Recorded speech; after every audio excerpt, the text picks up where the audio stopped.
Hey buddies, welcome to AmassGames. My name is Simon. Today we're taking a look at Bucket King 3D by Stefan Dora. This had a setup plan review. If you want to see the weighing for this game, you'll have to go through to the other video for that. Of course, you'll find that in the playlist for unboxings, teaser, trailer, preview, overview.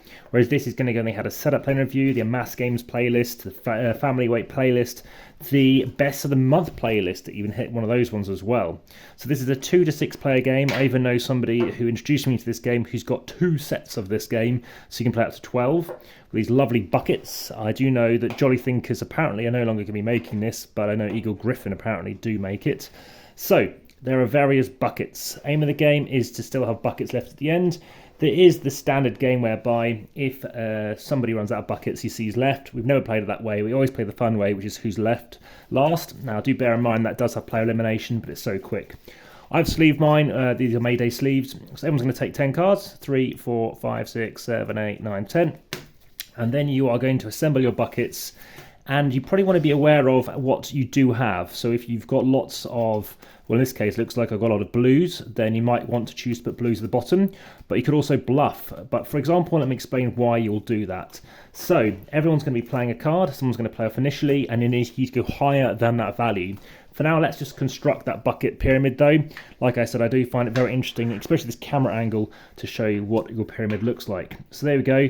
If you're playing it as a 3, 4, 5, 6, you're playing with 4 buckets across, otherwise you're playing 5 across. So for now, let's go crazy and go fully across with, well actually, you only have 3 blue, because you're going to have obviously a 15 size pyramid, otherwise you can have 2 of each colour, again playing as a 3, 4, 5, so, or a 6. I'm going to put my greens there. Let's put some greens higher up, again because I saw I had quite a few greens, but I don't want to make it too obvious, hence the bluff, and place them higher up instead. So here we go, I'm going to do this. I'm then going to check out a purple, another purple, another purple, and I've got too many greens going on down here now, and then it's going to be a let's do the old Indiana Jones switch and see if this works. And finally that yellow one on top. Okay, so there we go. In a 2-player game, that is how you're going to be setting up. Again, of your choice, depending on what cards you have. So like I said, I haven't, well, got very few yellow cards, and like I said, it's going to go at the top. Card values are 2 to 8. I think there's 2 of each, maybe 3 of each. And ultimately, you can play with 1s. Let's see if I've got a 1.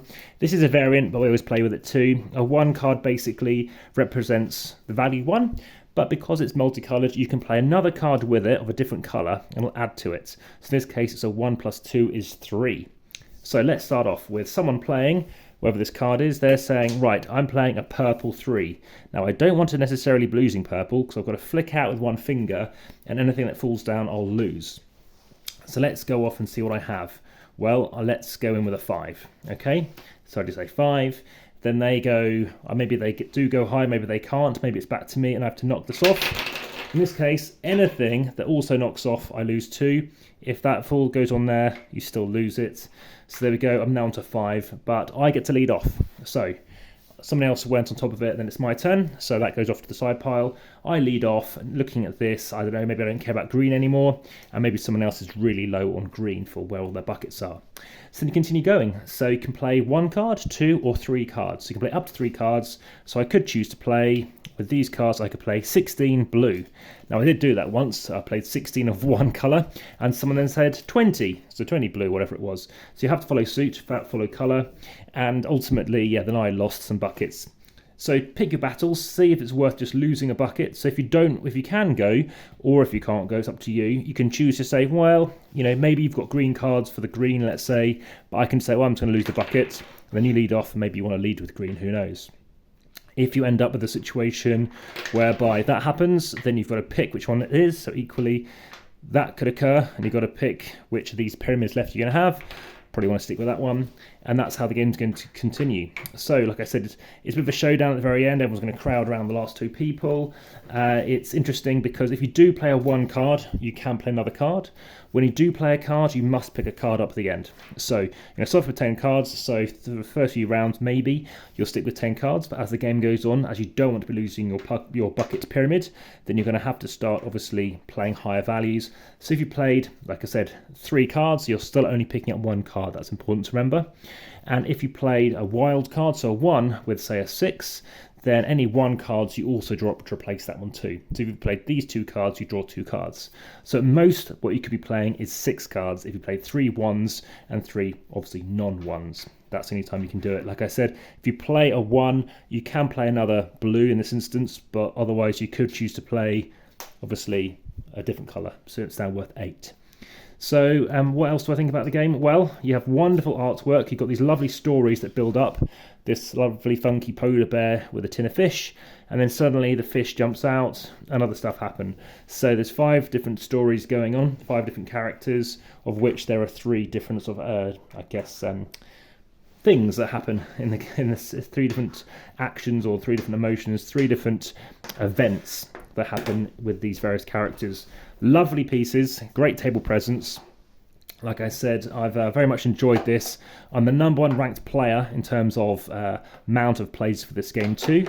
It does fit in with the sleeves as well, thankfully, which is really good to see. Everyone's very much enjoyed it. It's, like I said, it's a 20-minute game, but with a teach, it could easily take you 50 minutes that first game.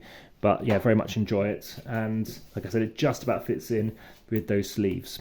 Like I said, you could end up playing a card and maybe you're about to be out of cards, but you draw a card up at the end and suddenly you now have that suit. So if they try and get you again, maybe obviously you'll be able to counter them. So I think there's a bit of an okay catch up in that respect. And any other questions, let me know in the comments on YouTube are best. Also check via Linktree in the description on YouTube for occasionally competitions. They are time sensitive. Also via Instagram, there's over 2,700 posts and you can find loads of pictures to do this as well. And lastly, there's occasionally Facebook stuff to check out too, so please do follow along there. Otherwise, hit the subscribe button, the like button and the share, and I'll speak to you again very soon. For now, back to the table.